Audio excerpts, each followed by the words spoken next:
कन्हैया लाल की जय।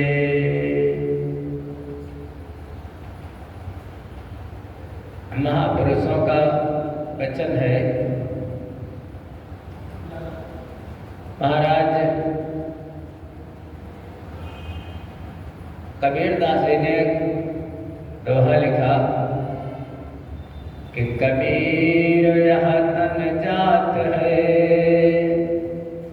सके तो राख बहोर, खाली हाथों वो गए जिनके लाख करोड़। अरब खरब लो संपदा, उदय अस्त लो राज, नारायण हरि भगत बिनो सभी नरक को साज। कबीर यह तन जात है।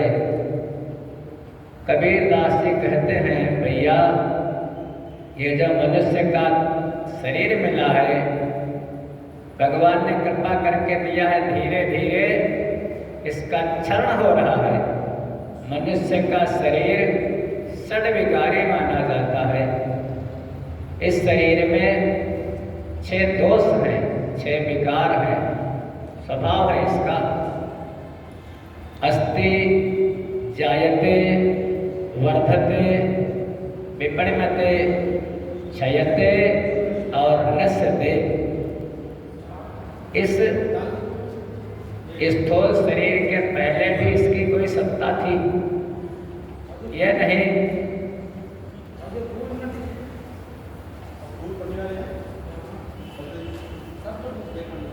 कि यह पहले नहीं था। यह शरीर पहले भी था। अस्थि माने था। फिर 3 शरीर माने जाते हैं शास्त्र की दृष्टि से, स्थूल, सूक्ष्म और कारण। स्थूल जो हमको जन्म के बाद मिलता है, जो दृष्टिगोचर होता है, जो हमको दिखाई देता है, हम लोग सामने बैठे स्थूल। पंच महाभूतों से मिलकर के जो शरीर हमको प्राप्त होता है वो स्थूल होता है। और इसके पूर्व में या इसके बाद में जो शरीर हमको मिलता है वो सूक्ष्म शरीर है। और स्थूल और सूक्ष्म दोनों का कारण जो है उसको कारण शरीर कहते हैं। तो धीरे धीरे ये क्षरण की ओर धीरे धीरे इसका विनाश होता रहता है। अस्थि स्थूल शरीर के पहले भी कोई शरीर था। जायते जन्म हो गया, दिखाई देने लगा। फिर धीरे धीरे वर्धते बढ़ने लगा।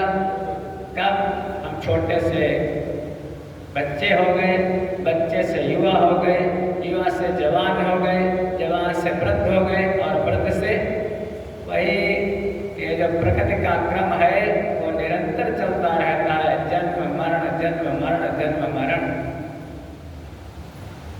वर्धते फिर अपच्छेदे या विपणिमते। इसमें धीरे धीरे परिवर्तन भी होता रहता है। हम लोगों को बोध नहीं होता। नाखून निरंतर काटते रहते कब बढ़ जाते हैं, बाल निरंतर काटते रहते कब बढ़ जाते हैं।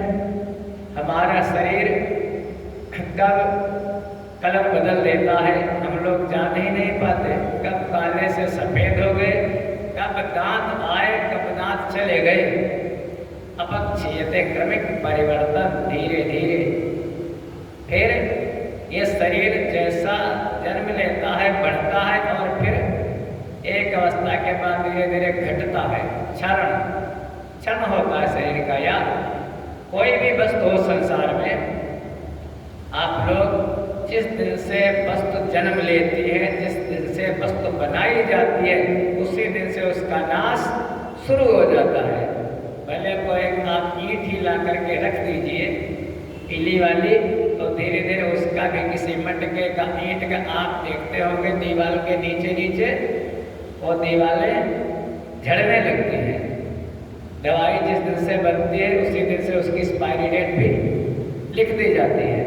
ऐसे ही मनुष्य का शरीर भी है भैया, क्षयते, इसका क्षण होता रहता है। और फिर जो लास्ट स्टेज है वो नश्यते, नाश हो जाता है। कोई इस शरीर को साथ लेकर नहीं गया। इसीलिए कहते कबीरदास जी हैं, खाली हाथों वह गए जिनके लाख करोड़, अरब खरब लो संपदा, उदय अस्तलों राज। बहुत बड़े बड़े चक्रवर्ती सम्राट हो गए, सातों पुरियों के स्वामी हैं महाराज प्रियव्रत जैसे, महाराज अम्बरीश जैसे, महाराज चक्रवर्ती सम्राट दशरथ के जैसे, रावण जैसा अभिमानी। लेकिन यहाँ पर आने के बाद जो धराधाम पर आया है उसको छोड़ करके तो जाना ही जाना है। नारायण हरि भगत बिनु सभी नरक को साज। यहाँ पर आकर के यदि मैंने भगवान की भक्ति नहीं की, भगवान का भजन नहीं किया, उन भगवान को तत्व से नहीं जाना, अपने शरीर को नहीं जाना, मैं कौन हूँ, मैं कहाँ से आया हूँ और आखिर हमको जाना कहाँ है, तो फिर इस संसार में जन्म लेना ही धिक्कार है भैया।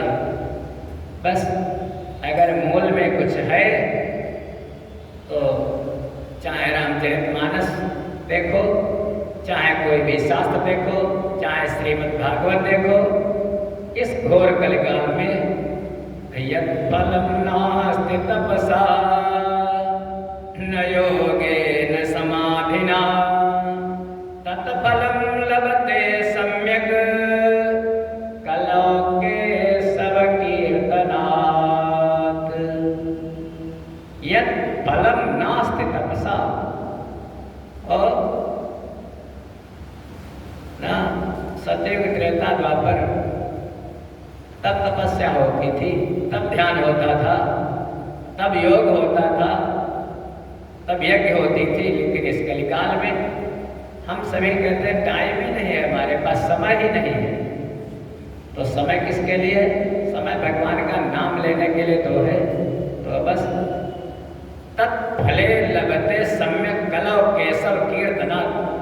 तो त्रेता में यज्ञ से, सतयुग में ध्यान से, द्वापर में पूजा से, और कलिकाल में केवल भगवान का कीर्तन करने से प्राप्त हो जाता है, भगवान का नाम लेने से प्राप्त हो जाता है। कलिमा केवल नाम आधारा, राम नाम सुमिरत एक बारा, राम है केवल प्रेम प्यारा। नाम जपत मंगल दिस दसनु, नाम लेत बव सिंधु सुखाही।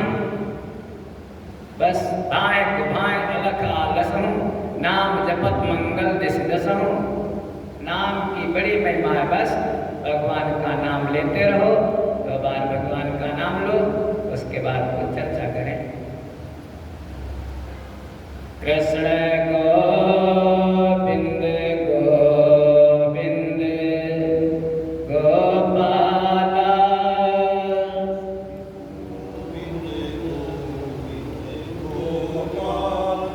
कृष्ण गोविंद गोविंद गोपाला,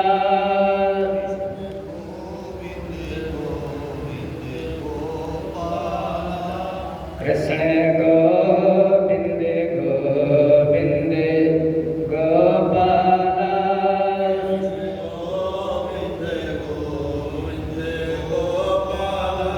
कृष्ण मुरली मनोहर नंद लाला,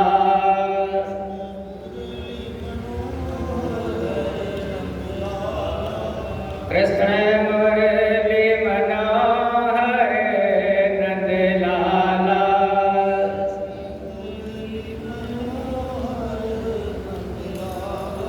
कृष्ण गोविंद गोविंद गोपाला,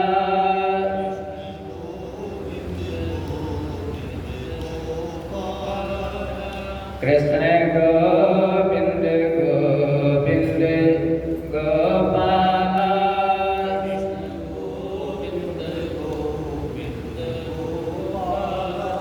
कृष्ण गोविंद गोविंद गोपाला।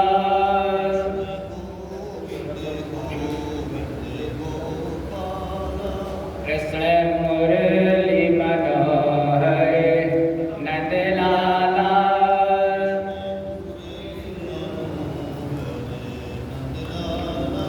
कृष्ण गोविंद गोविंद गोपाला।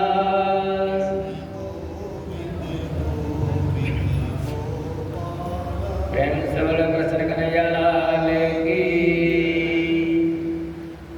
कल हम सभी लोगों ने चिंतन किया कि वो अखिल कोटि ब्रह्मांड नायक जो सब कुछ करते भी हैं, सब जगह रहते भी हैं और सब जगह नहीं भी रहते और कुछ नहीं करते हैं, कर्ता होते हुए भी वो अकर्ता है। वो परमात्मा सृष्टि की रचना कैसे करते हैं? केवल बस सत्य संकल्प ईश्वर, उनके मन में केवल एक संकल्प आता है। उनके मन में बस इतना आता, एको हम बहु श्यामा, अद्वैत ब्रह्म जैसे मन में आता बहु श्यामा, वैसे उसकी अष्टधा प्रकृति उत्पन्न होकर के सारी सृष्टि की रचना कर डालती है। कैसे? पूर्णनाभिवत। पूर्णनाभि शास्त्र में आया एक शब्द, पूर्णनाभि माने मकड़ी। जैसे मकड़ी जाला बनाती रहती है और जाला बना करके उसी जाले पर चलती चली जाती है और बाद में उस जाले को अपने मुख में रख लेती, समेट लेती है। ऐसे परमात्मा सारी सृष्टि की रचना करते हैं और सारी सृष्टि की रचना करने के बाद उस सृष्टि को अपने में ही समेट लेते हैं। उस पर चिंतन किया हम सभी ने। सृष्टि का क्रम चला। ब्रह्मा जी ने जब सृष्टि की रचना की तो 4 प्रकार के जीव बनाए, कला से लगा करके युग पर्यंत जीवों की रचना की। जो सबसे पहले बनाया वो बनाया उद्भिज। उद्भिज माने जो पृथ्वी को फोड़ करके निकलते हैं। हमने किसी बीज को पृथ्वी में डाल दिया, जब समय आया वैसा एटमॉस्फेयर उसको मिला। मूंगफली का डाला, तरोई लौकी का डाला, पहले हम लोग घरों में बो देते थे, तो बाद में जब देखते थे, किसानों को विशेष करके पुराने लोगों को अनुभव होगा, और पृथ्वी की परत को फोड़ करके पहले वहाँ पर थोड़ा दरार पड़ती थी और फिर छोटी छोटी पत्तियाँ ऊपर आ जाती थी। तो पहले ब्रह्मा जी ने उसकी रचना की। उद्भिज जो पृथ्वी को फोड़ करके निकलते हैं, उनके अंदर एक कला। फिर उसके बाद ब्रह्मा जी ने बनाया स्वेदज। स्वेदज जो सीलन से उत्पन्न हो जाते हैं, पसीने से उत्पन्न हो जाते हैं। हम लोगों के भी शरीर में कभी कभी जब पसीना वगैरह आता है और विशेष करके ठंडी में छोटे छोटे जीव पता नहीं चलता है कैसे आ जाते हैं। जुएं हैं, लीक है, ये उनके अंदर 2 कला। फिर उसके बाद बनाया भाई पीड़ा उनको भी होती है, दर्द उनको भी होता है, तो प्यास उनको भी लगती होगी। फिर उसके बाद बनाया पहले उद्भिज, उद्भिज के बाद स्वेदज, स्वेदज के बाद अंडज। जो अंडे से फोड़ करके उत्पन्न होते हैं उनको अंडज कहते हैं।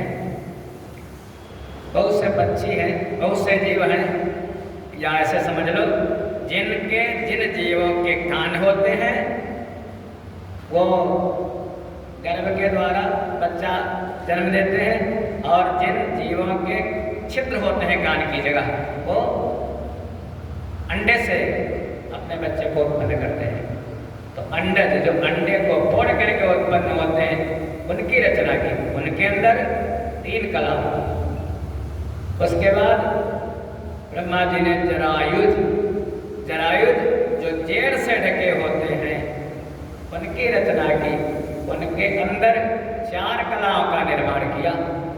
जरायुध उसमें 2 कटागरी बना दी, एक बना दिया चौपाया और दूसरा बना दिया 2 पाया। चौपाया माने जिसके अंदर 4 पाए हैं, 4 खंभे हैं, और 2 पाया जिसके 2 पैरों पर चलने वाले। चौपाया 4 पैरों पर चलने वाले। ऐसा चौपाया के अंदर 4 कला। कोई पशु आप उससे प्रेम करोगे तो प्रेम करेगा, आप उसके पास पानी रोटी लेकर के जाओगे तो वो प्रसन्न होगा, और आप उसके पास ये डंडा लेकर के जाओगे तो वो उसका बच्चा, जब कोई दुख होता है, बच्चा खत्म हो जाता है, वो उसको भी दुख होता है, वो भी रोता है।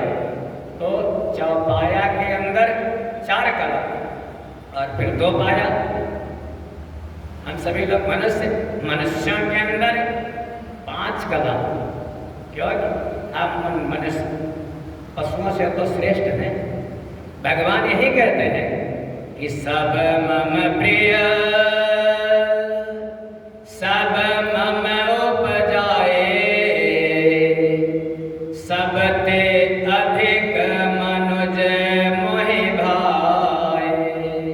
सब हमको प्रिय है, सबको मैंने ही उत्पन्न किया है, लेकिन सबसे अधिक मनुज मोहि भाए।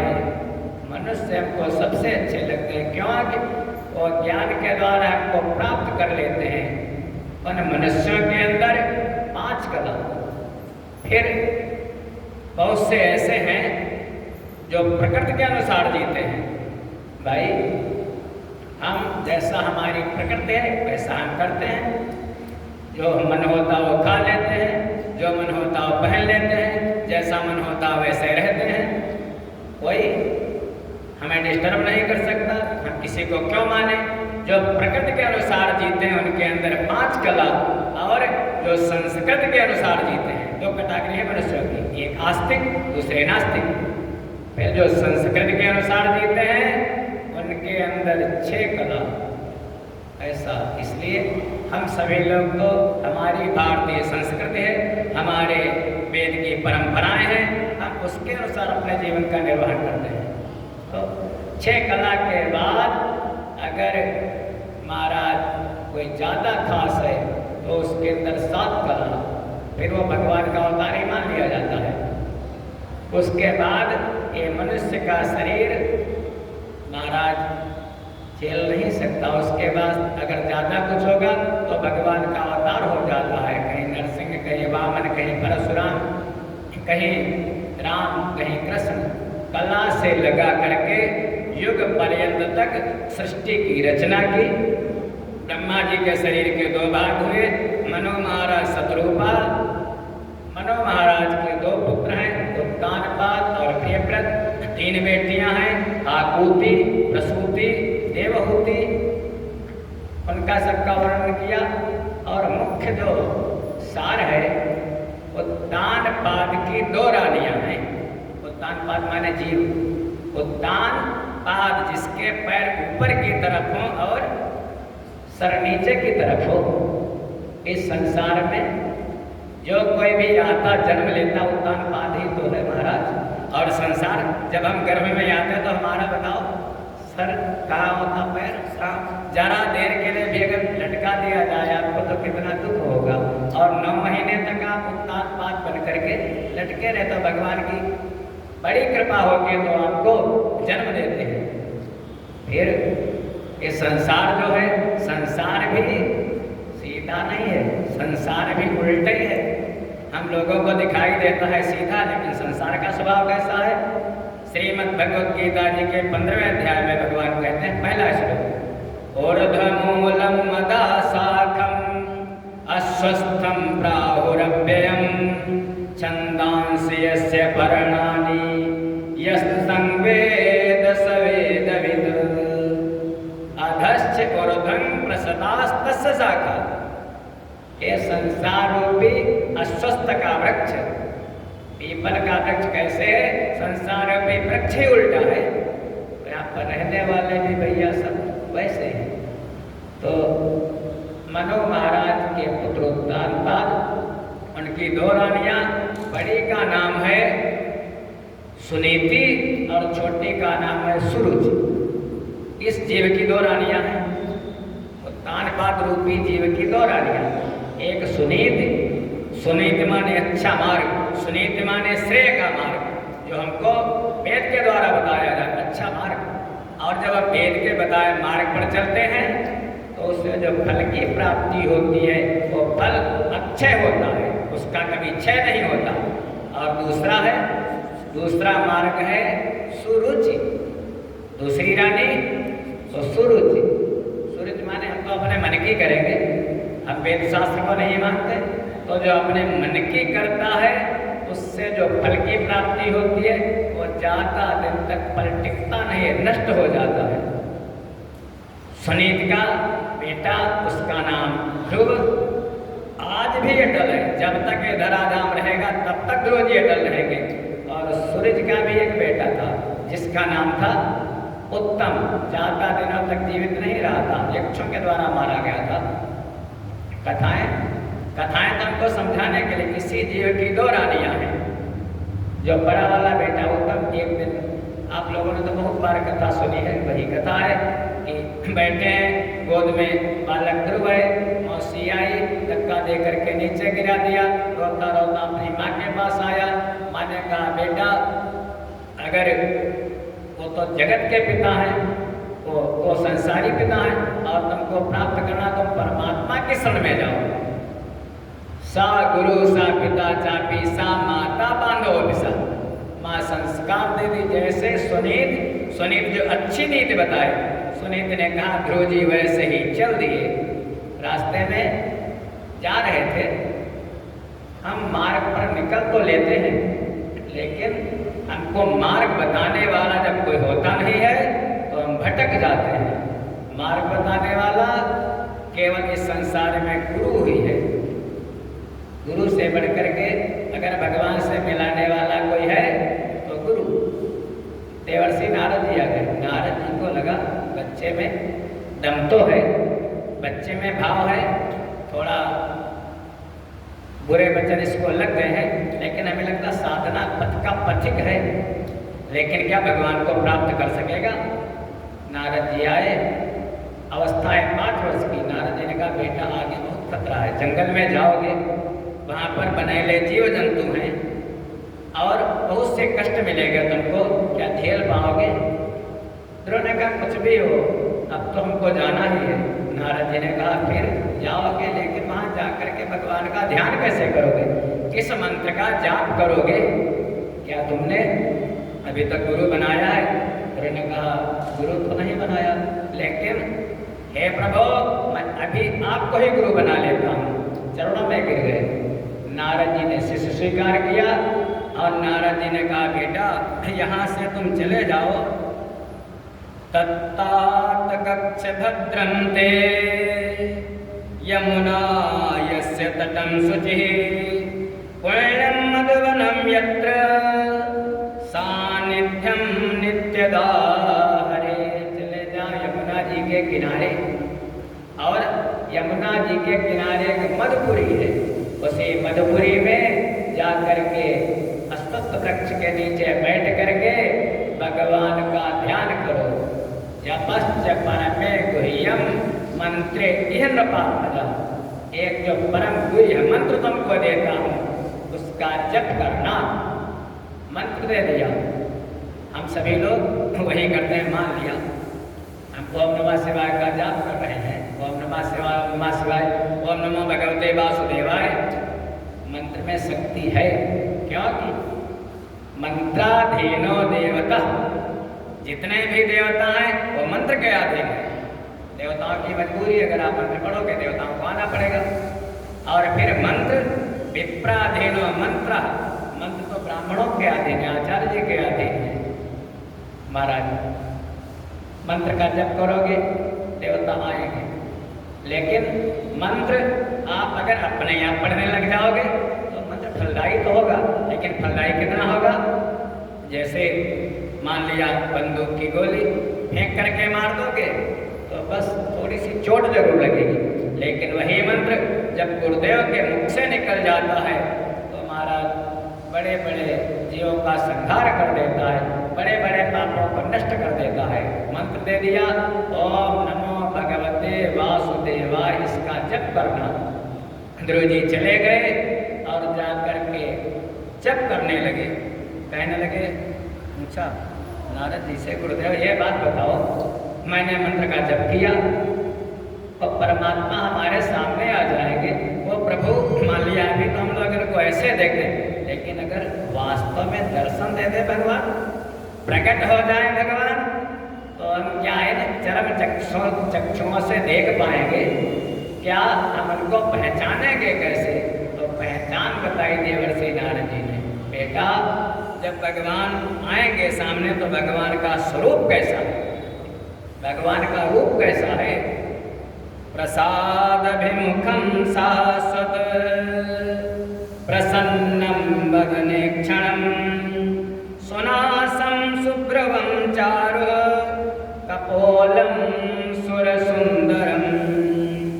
प्रसाद विमुखं शाश्वत प्रसन्नं वदनेक्षणं, भगवान हर समय प्रसन्न रहते हैं, निरंतर भगवान का जो मुखमंडल है मुस्कुराता रहता है, और भगवान के जो कपोल हैं वो बहुत सुंदर है, भगवान का मुखमंडल जो है वो बहुत सुंदर है, उनसे भगवान से बढ़कर के इस पृथ्वी पर कोई सुंदर है ही नहीं। और इसी के साथ श्रीवत्साकं घनश्यामं पुरुषं वनमालिनं शंखचक्र गदा पद्म अभिव्यक्ति चतुर्भुजम। और नारायण के हृदय पर श्रीवत्स का चिन्ह है, वो घनश्याम है, श्याम वर्ण के हैं, और उनके गले में वनमाला है, शंख चक्र गदा पद्म, और वनमाला से विभूषित शंख जो है भगवान के 4 आयुध हैं नारायण के। शंख, शंख माने ब्रह्म का प्रतीक, वो ब्रह्म का प्रतीक माना जाता है। जहाँ पर शंख की ध्वनि होती है, आचार्य जी 3 बार बहुत तेज बजाते हैं शंख बजाने से। अब पूछो फायदा क्या होता है? भैया शंख बजाने से पहला फायदा तो ये है कि आपके जो फेफड़े हैं ना वो मजबूत होते हैं। तो जितनी देर शंख बजाता है, डॉक्टर बताता तो है ना गुब्बारा फुलाओ, गुब्बारा फुलाओ, अगर शंख नहीं बजाया तो फिर गुब्बारा फुलाना पड़ेगा, लेकिन अगर आपने शंख बजाया है तो आपके फेफड़े कभी कमजोर नहीं होंगे, फेफड़ों की भी वर्जिश हो जाती है, पहला फायदा। फिर दूसरा फायदा, जहाँ पर शंख बजता है, जहाँ तक शंख की ध्वनि जाती है वहाँ तक उस परमात्मा का स्वरूप जाता है, और वहाँ तक की निगेटिविटी जो है वो खत्म हो जाती है। वो जो दुष्प्रवृत्तियाँ हैं, दुर्विचार हैं, और जो आप लोग कहते हैं भूत प्रेत बाधा, जहाँ तक शंख की ध्वनि जाती है वो सब नहीं आते हैं। शंख का, भगवान का शंख ब्रह्म का प्रतीक, भगवान का चक्र वो ज्ञान का प्रतीक माना जाता है। भगवान का ज्ञान का प्रतीक कैसे? यही तो जब ऋषि लोग आए हैं और बैठे कहाँ पर हैं? जहाँ पर चक्र की नेमी टूटी। चक्र क्या है? वीक्षरन्तु मनश्चक्रे योग माया उपाश्रिता। मन रूपी चक्र जहाँ पर जाकर के शांत हो जाए वही स्थान सबसे श्रेष्ठ है। इसलिए भगवान का चक्र ज्ञान का प्रतीक। फिर शंख चक्र गदा, गदा ऐश्वर्य का प्रतीक, गदा ऐश्वर्य का प्रतीक, और पद्म वो महाराज भगवान की महिमा, 4 आयुध भगवान के, ऐसे पहचान लेना। फिर किरीटिनं कुंडलिनं केयूरवलयान्वितं कौस्तुभाभरणग्रीवं पीतकौशेयवाससं। कैसे हैं? किरीटिनं कुंडलिनं केयूरवलयान्वितं, सुंदर मुकुट धारण करते हैं, मोर का पंख लगा है, और उनके गले में छाती पर श्रीवत्स का चिन्ह है। श्रीवत्स का चिन्ह आप लड्डू गोपाल भी जो होता है तो देखते ऐसे करके ना थोड़ा, वो भगवान के हृदय पर श्रीवत्स का चिन्ह है और गले में कौस्तुभ मणि धारण किए हुए हैं। कौस्तुभ मणि में पहचान क्या कौस्तुभ मणि के? हम लोग जब माला पहनते तो माला में धागा होता है, धागा में पुष्प मुंह के पिरो दिए जाते हैं, लेकिन कौस्तुभ मणि में कोई धागा नहीं है। वो जैसे ही निकली और आकर के भगवान के हृदय से लग गई। कौस्तुभ मणि माने जितने भी जीव हैं, ईश्वर अंश जीव अविनाशी, वो भगवान के हृदय से चिपके रहते हैं, कौस्तुभ मणि धारण करते हैं ऐसे भगवान। और उनका जो बढ़िया पीताम्बर धारण किए हुए ऐसे भगवान का स्वरूप होगा। जब आएंगे तो आप उनको पहचान लेना। ध्रुव जी आए और आकर के तपस्या करने लगे। कैसी तपस्या करते हैं? जब पहला महीना शुरू हुआ, जिस दिन से शुरू किया उसी दिन से त्रिरारांते त्रिरारांते कपिथ्य बदरासनः आत्मभृत्यनुसारेण मासं निन्ने अर्चनम हरिम। त्रिरारांते त्रिरारांते साधारण मत समझना। ध्रुव जी को 5 साल की अवस्था है, लेकिन 3 रात तक कुछ नहीं खाते। जब 3 दिन बीत जाते हैं तो कपित्थ बदरासना, कभी कैथा खा लेते हैं जो जंगल में मिल जाता है, और कभी बेर खा लेते हैं, भगवान का भजन करने लगते हैं। जब दूसरा महीना शुरू हुआ तो 3 दिन और बढ़ा दिए।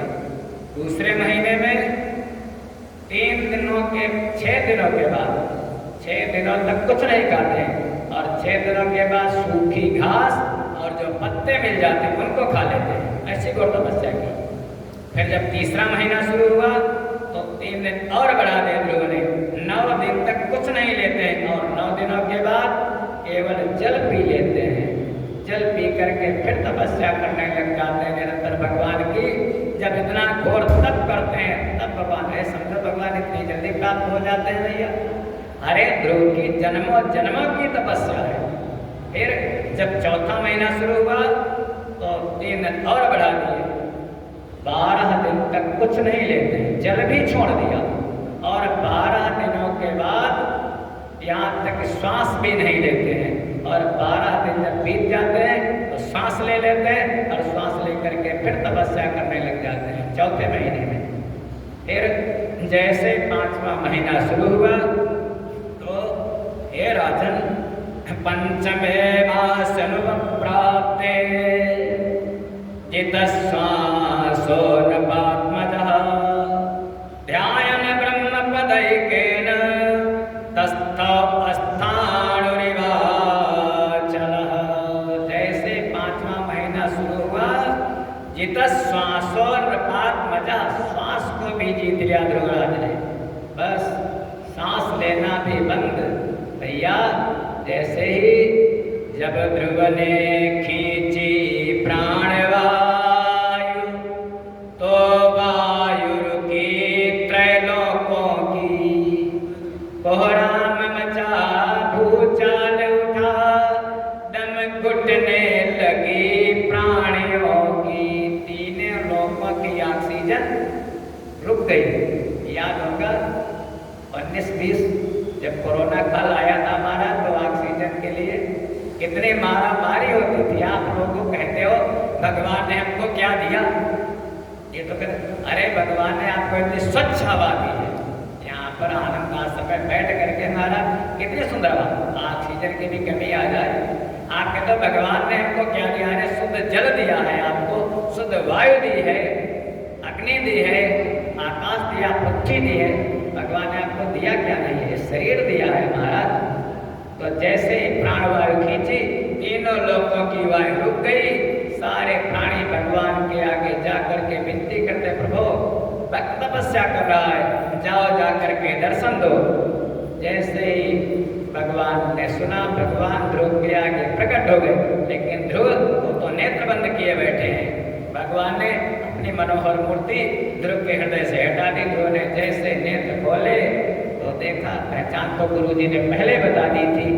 अब ध्रुव कहने लगे, प्रभु स्कूल तो गया नहीं हूँ, ये बात मत समझना कि स्कूल जाने से ही तुमको ब्रह्म की प्राप्ति होगी, स्कूल जाने से ही तुमको भगवान का दर्शन होगा। और भगवान यही हरिभक्त कहते हैं, यही सदग्रंथ गाते हैं, न जाने कौन से गुण पर दया निधि जाते हैं। तो ने कहा प्रभु स्तुति विनती करना हमको कुछ मालूम नहीं है। भगवान ने कहा कोई बात नहीं, जो शंख था भगवान का वो ध्रुव के गाल में लगा दिया, जैसे गाल में लगाया वो तो महाराज ब्रह्म का प्रतीक ध्रुवराज को ज्ञान हो गया। विनती करने लगे प्रभु योऽन्तः प्रविश्य मम वाचमिमां प्रसुप्तां संजीवयत्यखिल शक्तिधरः स्वधाम्ना अन्यास्य हस्तचरण श्रवणत्वगादीन् प्राणान् नमो भगवते पुरुषाय तुभ्यम्। योऽन्तः प्रविश्य मम वाचमिमां प्रसुप्तां। हे प्रभु, कोई आपकी स्तुति क्या कर सकता है? जीव तो अपनी वाणी से बोल भी नहीं सकता। बोलने की शक्ति देने वाले तुम, ज्ञान की शक्ति देने वाले तुम, नेत्रों से देखने की शक्ति देने वाले तुम। हर प्रकार से विनती की, भगवान प्रसन्न हो गए। भगवान कहने लगे बेटा वरदान मांगो कुछ।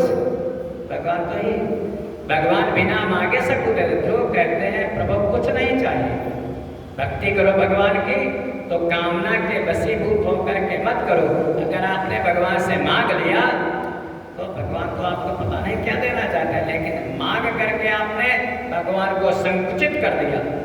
गुरु ने कुछ नहीं मांगा। गुरु कहने लगे जब आपने मुझको बेटा कह दिया प्रभु, आपने मुझको कहा, ध्रुव बोले जब वत्स कहे मुझे पुकारा नाथ, लोकनाथ का पुत्र अब क्या फैलाए हाथ। आपने मुझको बेटा कहा, आप हमारे पिता हो और आप तो अखिल कोटि ब्रह्मांड नायक हो, तीनों लोगों के स्वामी हो। तो जैसे पिता की संपत्ति पर पुत्र का अधिकार होता है, ऐसे ही तो ये प्रभु भगवान के भक्त का भगवान की संपत्ति पर अधिकार होता है। बार बार विनती की, भगवान प्रसन्न हो गए। और भगवान अपने भक्तों पर तो प्रसन्न ही हो जाते हैं। और भगवान ने कहा ध्रुव जाओ तुम 36,000 वर्षों तक इस पृथ्वी का शासन करो, उसके बाद हमारे धाम को चले आना। 36,000 वर्षों तक प्रभु ने शासन किया है।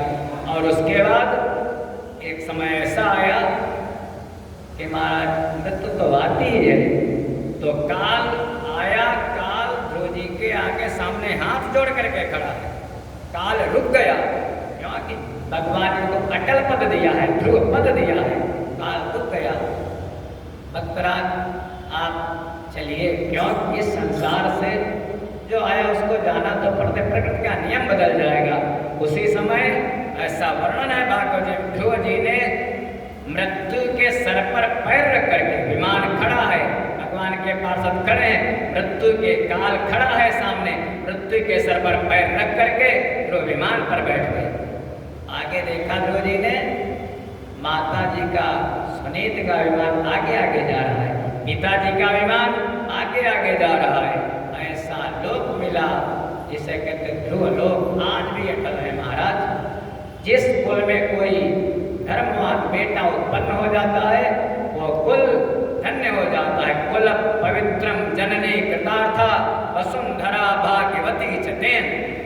तो कुल धन्य है, वो माँ धन्य है, वो पिता धन्य है और वो स्थान धन्य है।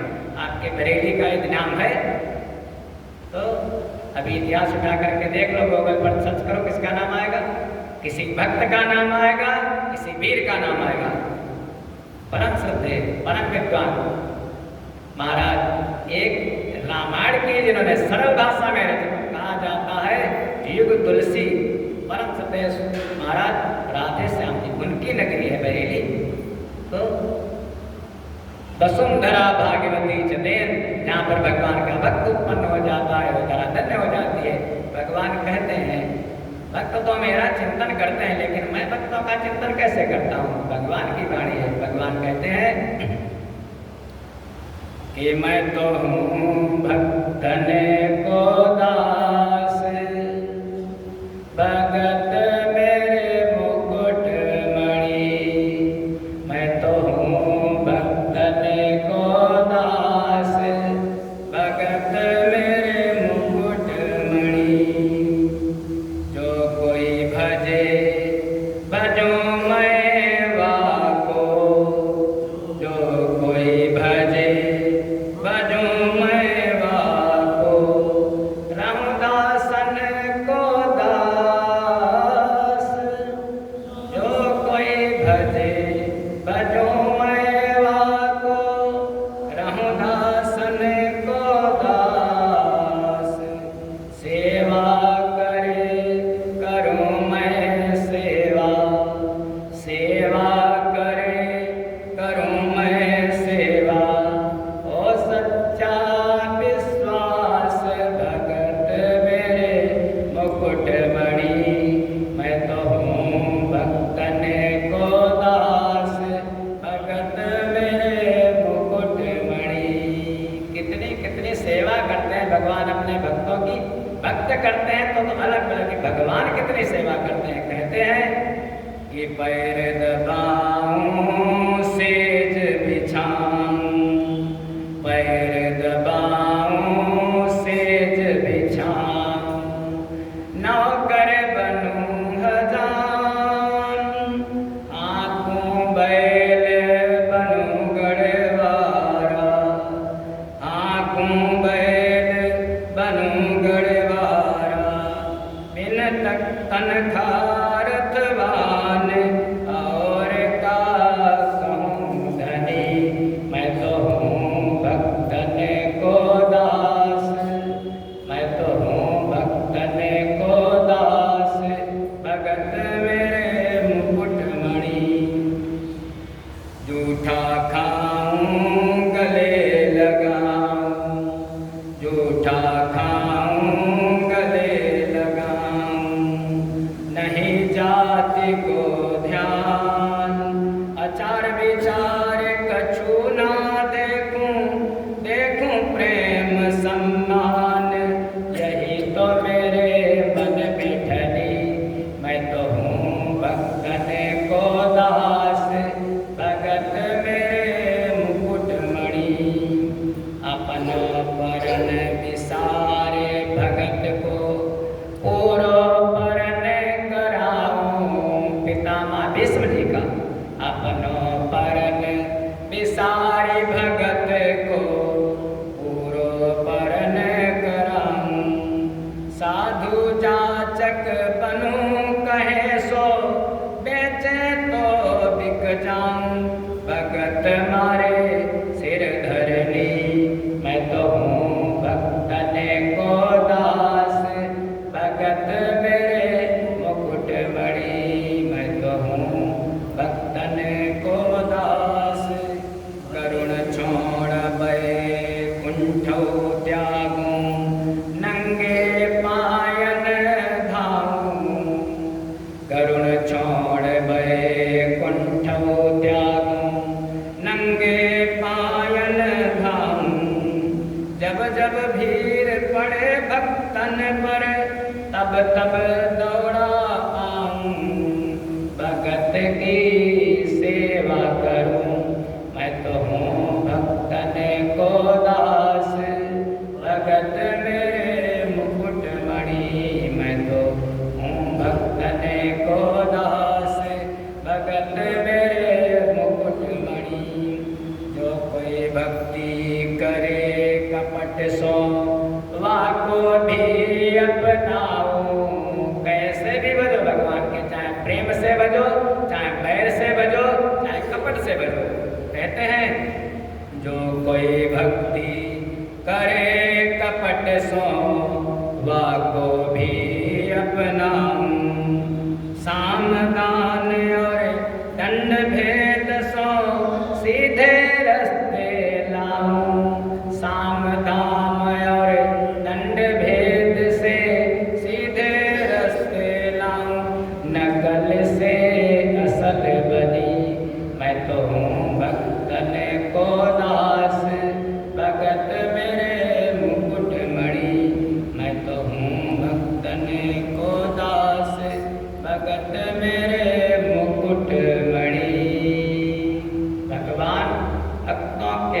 सदैव रहते हैं। इसलिए निरंतर उनका चिंतन, उनका मनन, उनका ध्यान भक्ति करो तो भक्तरा ध्रुव के जैसे। लेकिन एक जन जैसे कथा आप लोग सुनते हो तो छोटा सा बालक 5 वर्ष की अवस्था, वो जन्मों जन्मों की भक्ति थी महाराज, पूर्व जन्म का संस्कार था।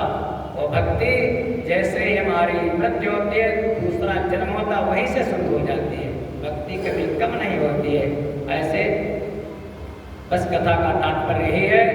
उत्तान पाद की 2 रानियां, एक सूरज दूसरी सुनीति। तो सूरज माने श्रेय का मार्ग और सुनीति माने श्रेय का मार्ग और सूरज माने प्रेय का मार्ग। जो सूरज से उत्पन्न होता है वो फल ज़्यादा दिन तक टिकता है, और सूरज अपनी मनमर्जी से किया जाता वो ज़्यादा दिन तक टिकता नहीं है। इन्हीं का वंश आगे चला, बहुत से राजा हुए और इन्हीं के वंश में एक राजा हुए जिन राजा का नाम है प्राचीन बरही। प्राचीन बरही ध्रुव के हुए उत्कल, उत्कल ने राज्य नहीं लिया, उत्तर को राजा बनाया गया। इन्हीं के वंश में एक महाराज हुए भगवान पृथु जी, भगवान के अवतार थे। इन्हीं के वंश में आगे चल करके वेद हुआ और उन्हीं के वंश में आगे चल करके ये महाराज प्राचीन बरही हुए। कर्म कांड में उनका ज्यादा विश्वास था। निरंतर यज्ञ, निरंतर यज्ञ, निरंतर पूजा, जितना कर्म कांड था बहुत करते थे, हजारों यज्ञ करते। और यज्ञ कैसे करते थे? अश्वमेध यज्ञ करते थे।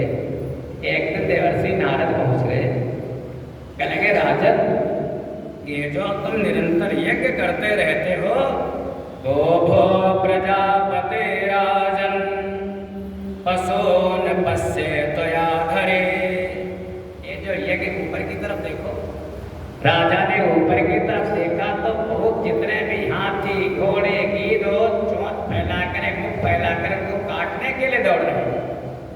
कहने यज्ञ में जो तुमने हिंसा की है, हमारा धर्म हिंसा नहीं बताता। यज्ञ में भी आलम्बन लिखा है, पशु को स्पर्श कर लेना, लेकिन अपने लोग बस लोग हिंसा कर देते थे। अश्वमेध नरमेध, तो जो तुमने ये यज्ञ के द्वारा पशुओं का वध किया है, ये जब यहाँ से जाओगे पृथ्वी से ऊपर, पृथ्वी को छोड़ करके, ये सब तुमको बहुत पीड़ित करेंगे, दंडित करेंगे। भयभीत हो गए महाराज। प्राचीन बरही कहने लगे प्रभु क्या करूं? कहने लगे बस अब ऐसे कर्म करो, जीव अपने कर्मों के अनुसार ही जन्म लेता है। ऐसे कर्म करो, तुम साधारण नहीं हो, तो तुम भगवान के अंश हो। देवर्षि नारद कहने लगे राजन, मैं तुमको एक दृष्टांत सुनाता हूँ। इसकी दृष्टांत है, अपनी आत्मकथा तुमको सुनाता हूँ।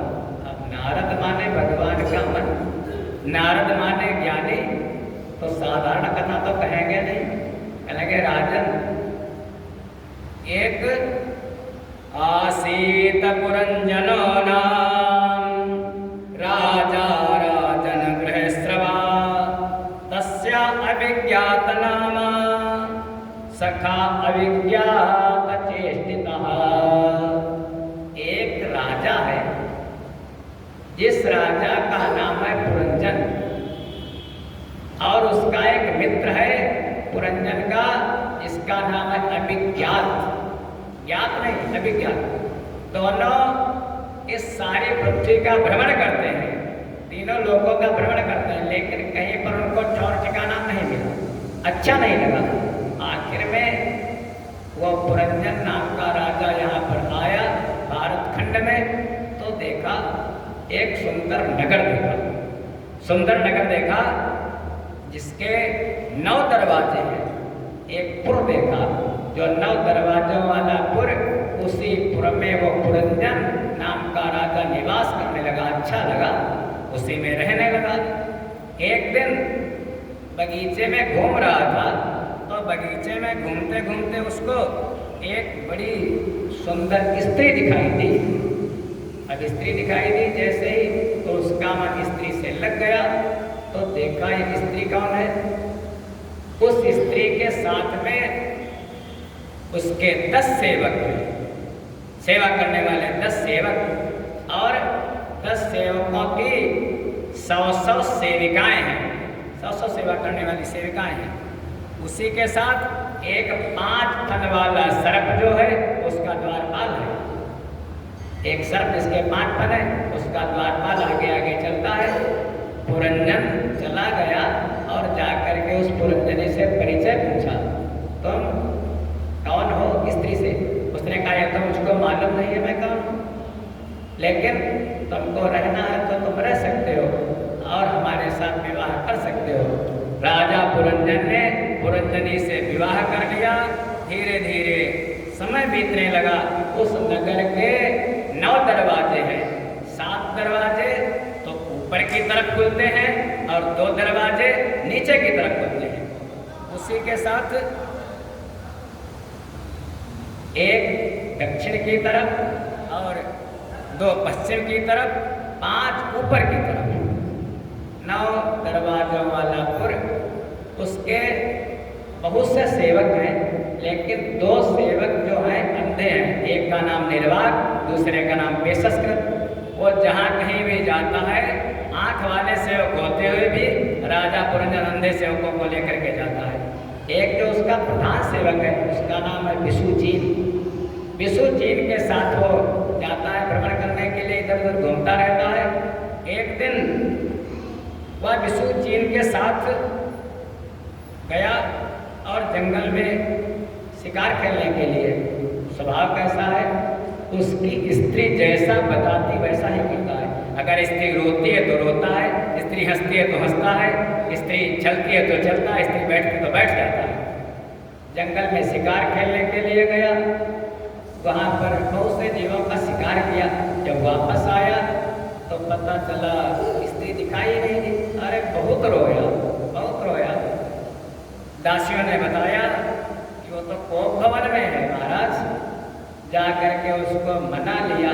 मना करके जब वो शांत हो गई तो उसके साथ बहुत दिनों तक भोग करता रहा। वो पुरंजन नाम का राजा, उसके 1100 पुत्र हुए, 110 कन्याएं हुई। धीरे धीरे शरीर का विकार है, शुरू में ही मैंने बताया षड विकार है। वृद्धा अवस्था आ गई। जो स्त्री लंपटों को अच्छी नहीं लगती है, वृद्ध और आती तो सबको है। वृद्धावस्था। एक गंधर्व है, जिस गंधर्व का नाम है चंडवेग। हे राजन, चंडवेग इति ख्यातो गंधर्वाधिपतिर्नृप गंधर्वा तस्य बलिनः शतत्रयम्। गंधर्वराज चंडवेग, इसके 360 सेवक हैं और 360 सेविकाएं हैं। आ गया और राजा पुरंजन की पुरी पर आक्रमण कर देता है। तहस नहस करने लगा, सारी पुरी को लूटने लगा। और वो तो इतना लिप्त था भोगों में कि जो 5 सर वाला सांप था वो बहुत दिनों तक उससे लड़ता रहा चंडवेग से, लेकिन आखिर में 5 फन वाला सांप भी पराजित हो गया। एक काल कन्या है, तो काल कन्या घूमती थी विवाह करने के लिए। कोई भाई काल कन्या को वर्ण क्यों करेगा? काल कन्या एक दिन पहुंची जाकर के महाराज गुरु के पास। गुरु ने उसको स्वीकार किया, याद के छोटे वाले पुत्र। नारद जी कहते हैं प्राचीन भाई हमारे पास भी आई थी, हमसे कहा विवाह कर लो, लेकिन मैंने मना कर दिया तो उसने मुझको श्राप दे दिया, तुम एक जगह ठहर नहीं सकोगे, तुम चलते ही रहोगे। वो काल कन्या जाकर के पहुंची एक यवनराज भय के पास। यवनराज भय से कहा हमारे साथ विवाह करो।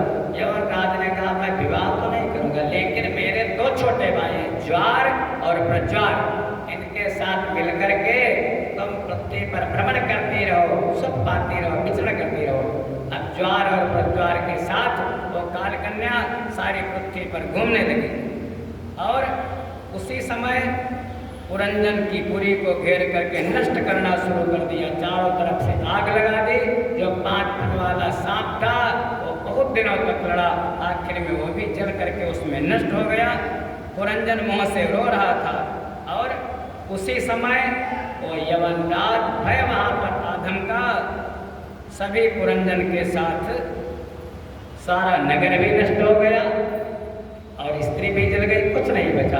आखिर में आसक्ति लगी थी स्त्री से, तो जन्म मिला दूसरा स्त्री का। एक विदर्भ के राजा हैं, उनके यहाँ स्त्री बन करके जन्म लिया। राजा मल्लध्वज के साथ विवाह हुआ, बहुत से पुत्र या पुत्रियां हुई। आखिर में राजा मल्लध्वज मर गए, तो सब लेकर के उसको चिता पर सती कराने के लिए बैठे। अब वो पुरंदर नाम का जीव रोने लगा, और उसी समय जो उसका सखा था अभिज्ञात नाम का, वो प्रकट हो गया। कहने लगा, अरे ये सब जो देख रहे हो ये तुम नहीं हो। अरे स एव मानसो हंसो हंसेन प्रतिबोधितः सस्तत्तव्य विचारेण नष्टमापः पुनः स्मृतिम्। अरे हंस, तुम याद तो करो, हम दोनों मानसरोवर के हंस हैं। हंसेन प्रतिबोधिता, उसने उसको बोध करा दिया। तुम ना तो पुरंजन हो, ना तो तुम स्त्री हो, हम तो मानसरोवर के हंस हैं। वही ईश्वर रूपी जो अभिज्ञात सखा है वही ईश्वर है, और जो पुरंजन है वो जीव है। प्राचीन बरही ने कहा, प्रभु मैंने तो कुछ समझा ही नहीं, आपने क्या कहा? नारद जी ने कहा, अच्छे नहीं समझ पाते, और जो समझ लेता है तो उसका आवागमन छूट जाता है। यह जो जीव है अपने कर्मों के अनुसार ही बंद करके जन्म लेता है, इसी का नाम पुरंजन है। अभिज्ञात नाम का जो सखा है वही ईश्वर है। जो इस शरीर में 9 छिद्र हैं वही 9 दरवाजे हैं। जो अविद्या है, जो बुद्धि है, वही पुरंजनी स्त्री है, क्योंकि बुद्धि जो बताती है वही तो जीव करता रहता है। 10 इंद्रियां उसके मित्र हैं, और इंद्रियों में हजारों वृत्तियां आती हैं, तो उनकी जो 100 स्त्रियां वो हजारों वृत्तियां हैं। प्राण, अपान, व्यान, उदान, समान, ये 5 प्राण ही 5 फन वाला सर्प है। बहुत दिनों तक लड़ता है, लेकिन एक न एक दिन ये भी पराजित हो जाता है। जो प्रधान सेवक है वो विषुचीन, इंद्रियों का स्वामी मन। विषुचीन के साथ ही तो अंतःपुर को जाता था। विषुचीन ही इंद्रियों का स्वामी मन है, और ये शरीर ही रथ है। उपनिषद में कहा गया है, आत्मानं रथिनं विद्धि शरीरम रथमेव तु बुद्धिं तु सारथिं विद्धि मनः प्रग्रहमेव च। कल इस पर विशेष करके चर्चा करेंगे। और संवत्सर शरीर ही रथ है, 5 ज्ञानेंद्रियां ही इसके दुर्धर्ष घोड़े हैं, और जो संवत्सर काल है वही चंड वेग है। 360 जो उसके सेवक हैं, गंधर्व और गंधर्विणियाँ, 360 दिन और 360 रात्रियाँ। वृद्धा अवस्था है, काल कन्या है, इसको कोई नहीं चाहता। और जो यवन राज है, यवन राज ही मृत्यु है। ज्वार और प्रज्वार यही रोग है, इनके द्वारा ही ये जीव इस संसार को छोड़ करके चला जाता है। हे राजन, हे प्राचीन बरही, जो इस कथा को सुन लेता है वह मुक्त हो जाता है, अभिज्ञात रूपी सखा को प्राप्त कर लेता है। ये देवर्षि नारद ने कथा सुनाई। किसकी कथा है? जीव और ईश्वर की कथा। इसलिए भैया बस 3 बातें ध्यान रखना। करना है तो सेवा करो, मानना है तो केवल भगवान को मानो, और यदि जानना है तो केवल अपने आप को जानो। और वो जो आपका सखा है ईश्वर, उसकी शरण में रहो। अभिज्ञात रूपी सखा आपका सबसे निकट, सबसे हितैषी। और हम लोग कभी कभी जब बाहर, अब यहाँ भी है कहीं बाहर जाए, तो हम देखते सड़क पर, स्टेशन पर हजारों लोग होते हैं, लेकिन वहाँ पर सब अपने हैं। अपना कोई सारे संसार में सब तो अपने हैं। बस ऐसी समदृष्टि रखो, सभी का मंगल हो, सभी का कल्याण हो। सर्वे भवन्तु सुखिनः, सर्वे सन्तु निरामयाः, सर्वे भद्राणि पश्यन्तु, मा कश्चित् दुःखभाग्